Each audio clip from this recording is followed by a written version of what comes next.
the maracas, I go chick, chicky, boom, chick, chicky, boom. Welcome to No Laughing Matter with Cuba Pete, a show that takes a critical look at the disparities between medical school education and society's growing healthcare inequities. Join Dr. Pedro Cuba Pete Greer each episode as he interviews the experts working to transform medical education and ensuring that future doctors are trained to provide equitable and compassionate healthcare for all communities. Dr. Greer received the Presidential Medal of Freedom in 2009, honoring his dedication to providing health care to underserved populations. As Dean of Roseman University College of Medicine in Las Vegas, Dr. Greer is committed to creating a medical school of the future where students embrace the need to unite the heart and science of healthcare. And now, the host of No Laughing Matter with Cuba Pete, Dr. Pedro Cuba Pete Greer. Welcome to Studio A in Las Vegas. Hi, I'm Pedro Jose Greer. They call me Joe. And welcome to Cuba Pete, No Laughing Matter. We are a podcast. I am the dean at the Roseman University College of Medicine. And the idea of this podcast is to see the interaction with society, healthcare, and health education. Why is that important? We do know that educational attainment is consistent with longevity, as opposed to not. We know that living in a proper environment is as such, as well as having the emotional content to be able to survive in this society. One of the great things about this podcast is the spectacular individuals that we bring. Individuals that are doing things for society that one could never imagine. Individuals that have a background that you can never imagine how that background could bring them to where they're at. And the most incredible thing about that is it's all happening here in Vegas. And today I have the great honor of Kelvin Watson. Kelvin Watson is the executive director of the Las Vegas Clark County Library District. He's got a simple little budget of $77 million. He's only in charge of 600 employees, 25 branches, and over 3.2 million items in the collection that he oversees. He is one of the most highly respected leaders in the library industry in this country today. In 2023, the American Library Association gave him the Medal of Excellence. In 2022, he made digital access available on buses for those that are members of the library. By the way, it costs this much to be a member of the library. With that, he won the Future Award from the American Library Association. He bought the most emerging technical award and the Urban Libraries Council for Top Innovator as an honorable mention. The first time we met at one of his libraries. It was the most incredible thing that has ever happened. Now, I've gone to libraries my whole life.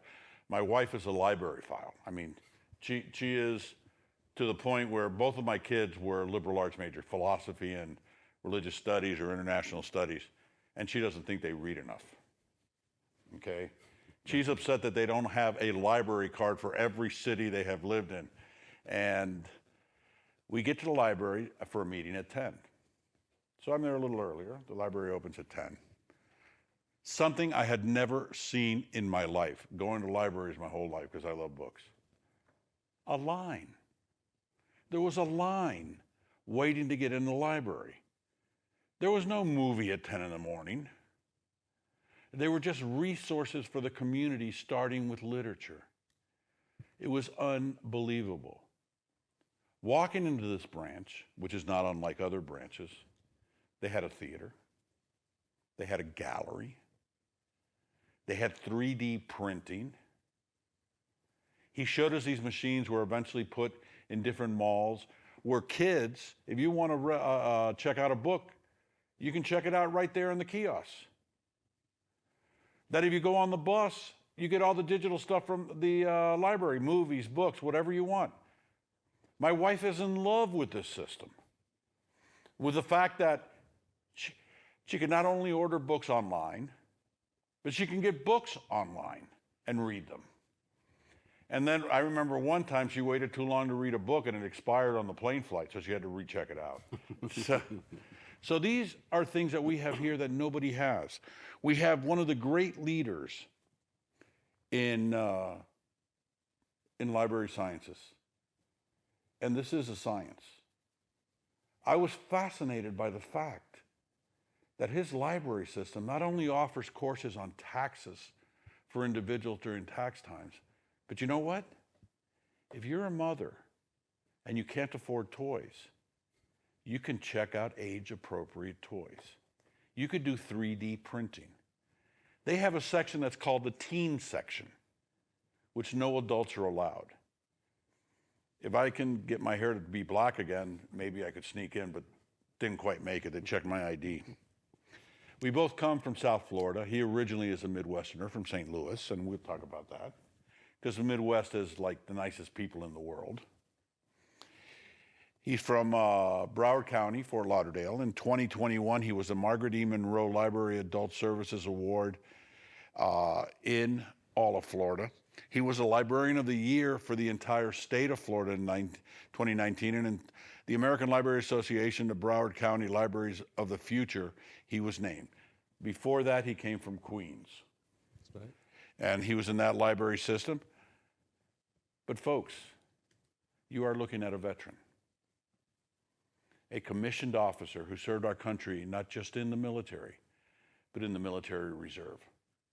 Now the big question comes, what does a commissioned officer know about, and how do you get into the library system? And number one. Number two, it's not just leading a library system. You do some of the most innovative things I have ever seen in my life, and I'm a lot older than you. Yeah. So I would say that, what does a commissioned officer know about a library? Nothing. I would say that really what I do is I serve like I served in the military. That's what I know. I know about service. I know about being a leader and being creative. I landed in libraries by accident. I was working after active service. I was working at a book distribution company, and the book distribution company sold books to schools, libraries, bookstores. Actually, we were Amazon before Amazon, believe it or not. And so one of their channels, Amazon without the baggage. Amazon without the baggage, but when they first only were selling books, though. Yeah. we were the behind the scenes, and I maybe would tell that story or some of those stories as well.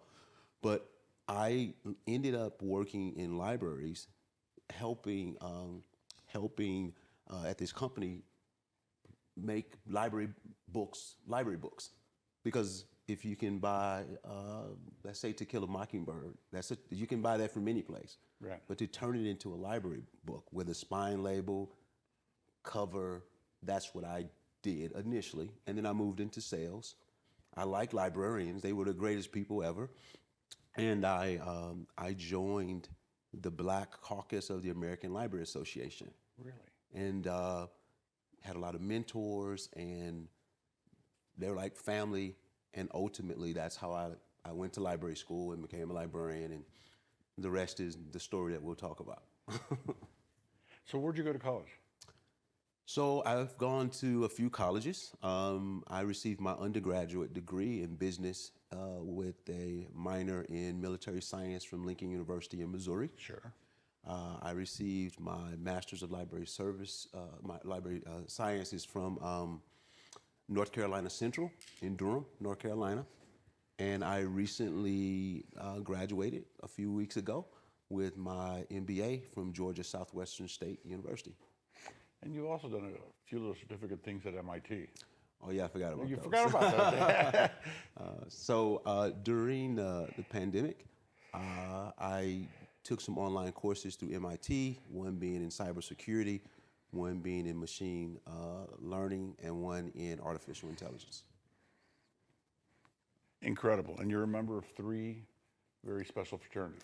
3 special fraternities. One is Kappa Alpha Psi Fraternity Incorporated, which is a African-American fraternal organization. Another is Sigma Pi Phi, fraternity, which I just became a member of a few weeks ago, which is the first African American male professional.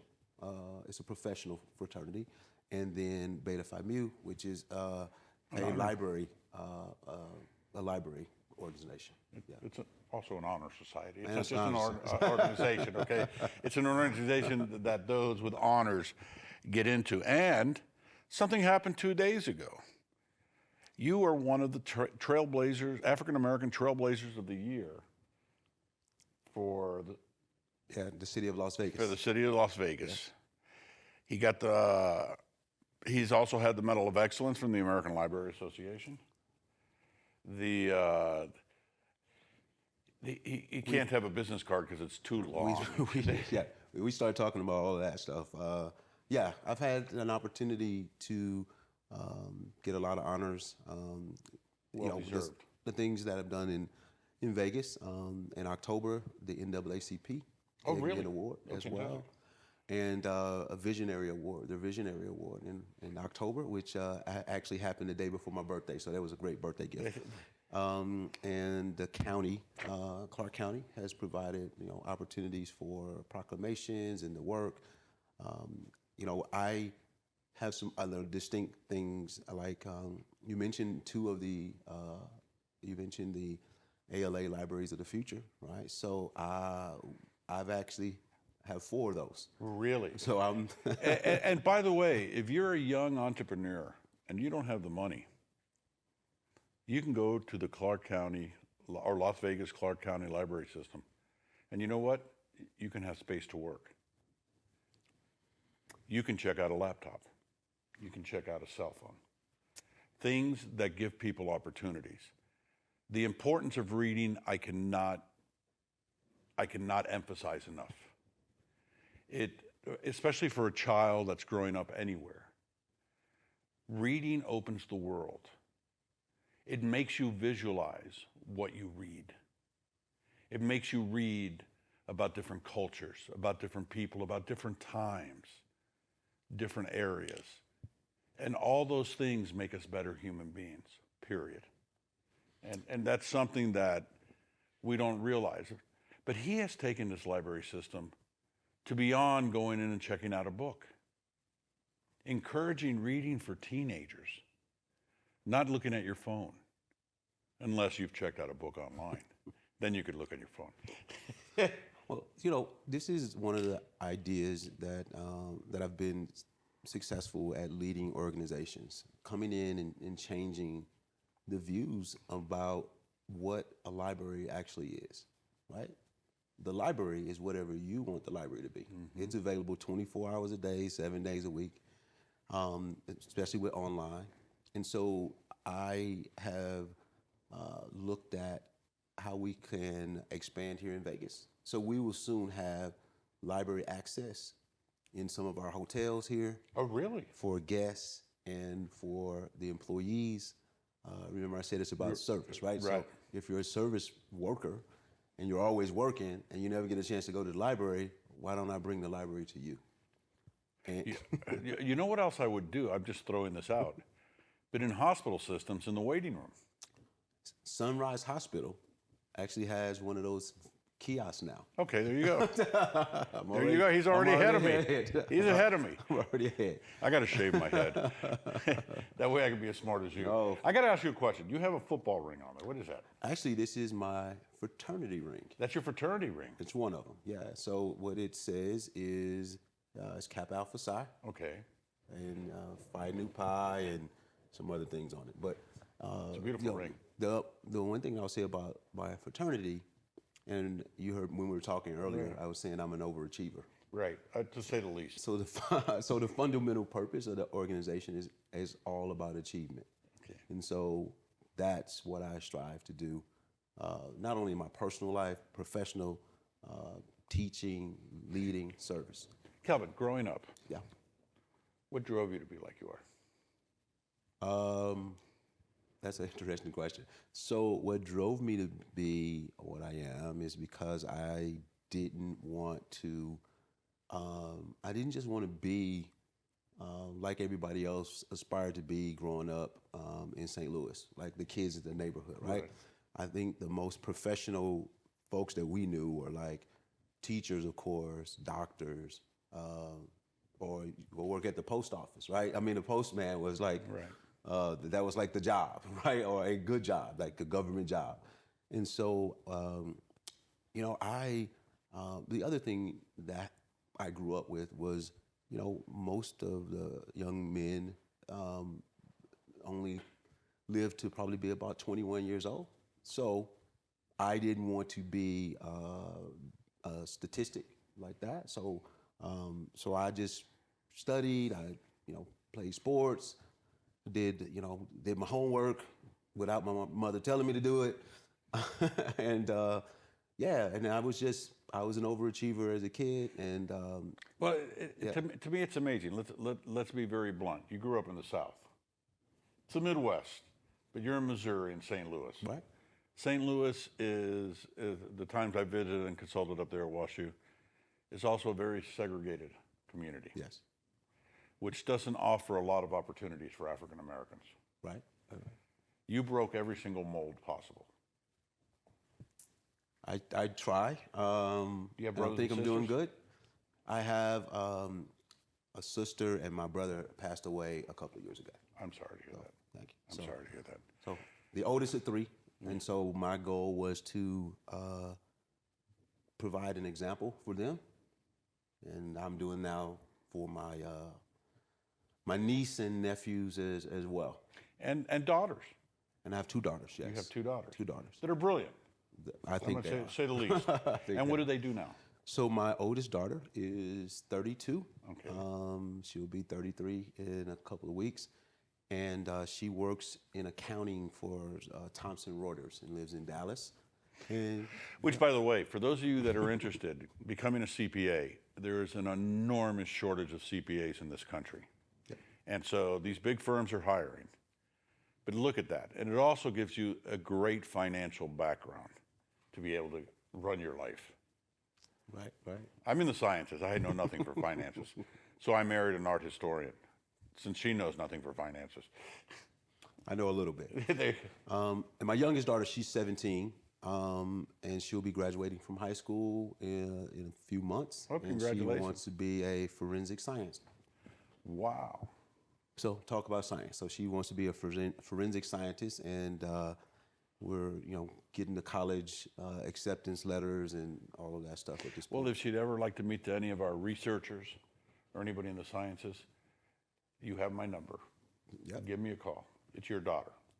She will have the red carpet treatment, Appreciate that. okay? And for all you have done. What do you see in Las Vegas? I mean, one of the things I love about coming out here is to start a medical school out here. We had started one in South Florida, and I was offered jobs up and down the East Coast, up in Chicago, and there was something about Vegas. First of all, they need doctors. Right. Number one. Number two, nobody's looking at me under the microscope. Number three, I didn't have to follow those anchors of tradition of the East Coast that don't work. Right. I know that in my profession, which is academia, higher education, and medical school, it's an incredibly toxic environment and not a good environment to bring up students to have the virtues that you need to be a doctor. The things are not just about our passion and our sense of becoming something, but the fact that, like Kelvin, you become something, but you have the virtues. You have the virtue of humility, of compassion, of empathy, of how to lead. Because leadership is not doing it my way. It's getting people to all be on the same line and saying, let's accomplish this goal. Yep. And am I correct? Yeah, I still use something that I learned from the military. I was an infantry officer, and so the idea is to get people to follow you, to take that hill, to do whatever is needed. And so those are my philosophies of leadership. I change organizations. Kelvin doesn't do this work, right? I come up with the ideas, the vision, the strategy, and the team will take the ideas and strategize around them and execute. And that's the thing. I get to get a little of the shine, and I try to push them out front to get their shine. But that's what it is. It's leading and understanding and recognizing that change is inevitable, and that's the leadership piece. Not only is change inevitable, but we can control it. And that's the important part. I know from my own perspective, I hire people that I know that are smarter than me, but they have to be mission oriented. Because just being smart is a double-edged sword. But having the right mission, having the right virtues, doing it for the right reason, then you can make a difference. Yeah. And that becomes important. What do you see for library system in Las Vegas in the future, near future? You know, libraries here in Las Vegas, we're still expanding. I touched on it a little bit and just said, you know, how we're pushing the library outside of the walls, right? The library isn't just that building. The library, again, is everything. You know, we've put, in the past year, we've put libraries in a halfway house at Casa Grande Transitional Center. We've worked with Hope for Prisoners in their counseling area where they're doing family reunification. There's a library there. We put libraries, as I mentioned, we're moving to put libraries in hotels and casinos. Are you in prisons? We will be in prisons. We're working with the director for the state of Nevada. They're going to be providing tablets to the prisoners, and the library system is supposed to be a part of that. Fantastic. That is giving these individuals opportunities. We have two programs at the Roseman University College of Medicine. Actually, we have three, which I think we can work very closely. One of them, Genesis, which is our household-centered care model, where we take care of the most vulnerable families in Dade County. I mean, in Las Vegas and Clark County. We have over 100 households already, but these households have children and they have adults, and accessibility is difficult. But if we can get them library cards. Yeah, we can get them library cards. We can get them, interestingly, you know, partnerships has also been key here in Las Vegas. Just hearing what you're saying right now, I just met with folks over at PBS. They've got the resources, even along with the library. My wife and I love PBS and NPR, so we're big donors. Yeah. And it's always nice when you donate to organizations because they ask for more. We have another one that's, because I'm a big believer that medical education should have social accountability, as we as a profession should, and it's called Empowered. Okay. And it's for opioid and substance and stimulant use disorders, pregnant women and mothers. So here you have these mothers and children. And it was started by Andrea Peterson when she was a neonatal ICU, and she kept seeing these kids that were addicted. And she tells me the story of what finally got her to start all this was a mother, and because she was addicted when she gave birth, she lost a child, and the child in the NICU, she would take a bus ride 2 hours every day to just sit next to her infant child. And Andrea Reese's mother had one horrible night with the kids up all night. And she gets to work, sleep deprived, upset, and all this. And this young woman comes in with a letter to the nurses and to Andrea, the pharmacist, saying how she hopes that one day she will have her child back.